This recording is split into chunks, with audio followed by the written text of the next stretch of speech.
conversation. Hello, Phil. Mark. Really nice to see you. We're in my car, in the car park at Punchline's HQ, and I thought it'd be great to get away from the noise and the hustle and bustle, and tell us a little bit about yourself and the History Festival. Well, I sort of got very much involved with the idea for the History Festival when it started a few years ago, which Richard Graham started, but I had a great interest in Gloucester's history right from school days. It was doing history at school, and you suddenly started thinking about all the various periods of English history, and you suddenly think they're all here in Gloucester. I mean, there's something you can touch right from Roman times right through to the present day, and you can actually find every aspect of British history here, and that's just grown from there. And I got involved with the what was then the Gloucester and District Archaeological Research Group back in the late 60s, after going on a dig in Bell Lane, and they wanted volunteers, and it sort of grown from there, and then involved with setting up or helping to set up the Civic Trust in the early 70s. And then we started doing guided tours around Gloucester, and sort of, as you say, the rest is sort of history. Very nice link to it as well.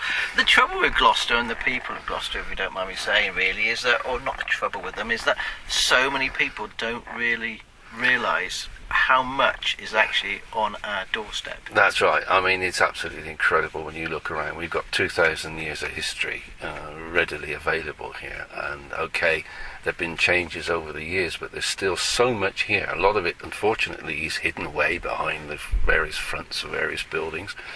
But when you actually look at some of the things, we've got townhouses, some of the finest ones in 18th century you'll find anywhere, right here in Gloucester.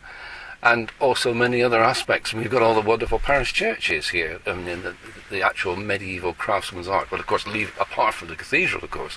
But we've just got so much which is just there waiting to be sort of illustrated a bit more, if you like, brought out a bit more. And this is why Heritage Open Days are so important.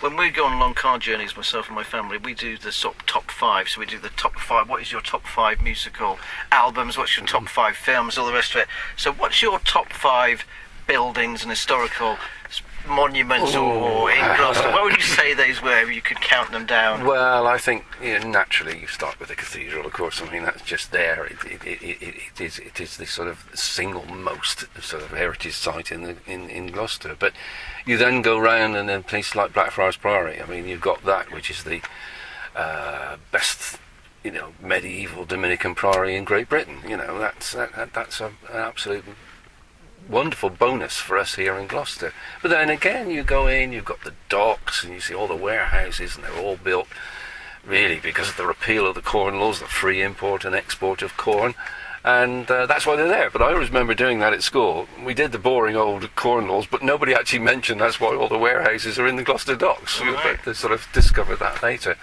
And then some of the parish churches we've got, and one or two of the houses in Gloucester, I mean, they're absolutely superb. To actually put a top five is very difficult. Have you got a one? Can you give us your top one? Forget the cathedral to one side. It's got I think it's Blackfriars for me. I've been involved with doing guided tours around Blackfriars, and it is an absolute gem, and there's so much of the original left, and it's got an amazing history right the way from the 13th century to the present day. And talking about Blackfriars, that leads us very nicely into the History Festival and why we're sitting in my car in the first place. Yeah.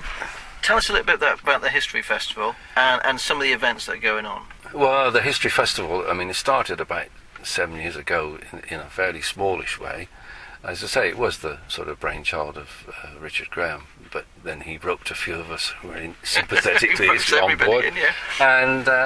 And like Topsy, over the years it's grown, and I think we've had in the last 2 or 3 years, we've had Donna Rennie and Sarah Smythe have come on board, who have great experience in organising festivals. And it's just growing year on year. We're now getting all these national names coming in this year.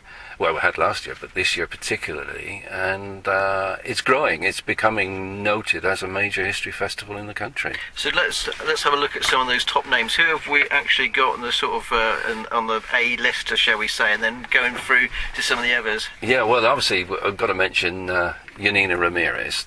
Yanina, she's obviously very well known from her work on television, but she's our festival president, and she is so enthusiastic about Gloucester and the festival itself, and she does a wonderful job, and I think she has influenced a number of people to come to Gloucester, because if Nina says it's okay, it's okay.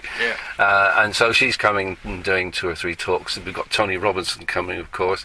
Tony, better known as Baldrick off the telly, but of course he's a consummate comic actor anyway, and he's coming. And have you met him before?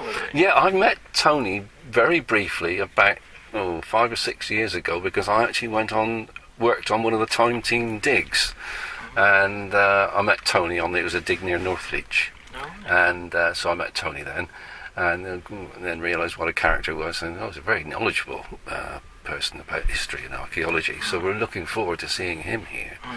And then we've got Dan Snow coming, which is wonderful. I'm not too sure quite what Dan will be talking about. Often we found last year with Griff Rhys-Jones, he came to talk about one thing, and he had a chat to a few of us beforehand, and he went completely off script and talked about something completely different. Yes. So it's just a possibility. You never quite know what you're going to get. So, But we've got Alison Weir coming, and we've got various talks on Queen Victoria. And there's one talk on the Praetorian Guard, which is by Guy de la Bédière. Now, Guy is been on television, and he's a great person. He's into mainly sort of Roman architecture, which he's noted for, but also he's an expert on the Imperial Guard, so he's coming. And we've got Anita Rowney from Country File. Anita's coming to talk. And then we've got the Archers are coming. That's right. Eddie Grundy, isn't it? Eddie Grundy's coming. Fantastic. And I think that'll be an interesting interlude, I think. And then we've got Eric Freeman coming. We're talking about other aspects of agriculture in Gloucester. That's another one on the evening. And also we've got the Master Forger coming. He's coming in a conversation and to talk about how you can forge major works of art. So these are wonderful things coming up, and there's just so much happening over that fortnight. And there's obviously Taken Out of Blackfriars as well, and there's some of the free walks and talks going on. Can you explain some of those? Pick out one or two of your highlights. I know it's difficult because there's so many. That's right. Well, there's several new walks this year. There's a sort of a That's Entertainment walk. There's a Richard III walk, and there's quite a different variety now of various aspects of Gloucester. And these are booking up quite well at the moment, because naturally you have to limit the numbers on them, but that's part of Heritage Open Days, and that's all absolutely free, so it's no problem. And there are other events going on. We've got the barber surgeons going to be on duty, sort of making everybody feel terribly ill about how the medieval period people were cured for this, that and the other, and a whole variety of work now. And we've got a lot of help coming through from Gloucestershire Archives. Heather there, she's done a wonderful job, and this City Voices is very much an extra element this year, which is involving the week running up to the Heritage Open Days. There's a lot of events going on all day, every day, and there's a special big children's do on the middle weekend. There's going to be activities for the kids to get them all involved in local history. And where do you find all this information, Phil? Well, the best place is the Tourist Information Office in Southgate Street. I mean, they've got all the festival brochures are in there. You can also get it online. You can book your tickets there or book online as well. So it's all there for you to see. 2 weeks of absolute wonderful entertainment. History and heritage in Gloucester. Who would have thought it? Absolutely, it's there. www. You're doing really well up to that point. It's www.gloucesterhistoryfestival.co.uk. Fantastic. Thanks for sitting in my car. Pleasure. Always a pleasure, Phil. All right. Thank you.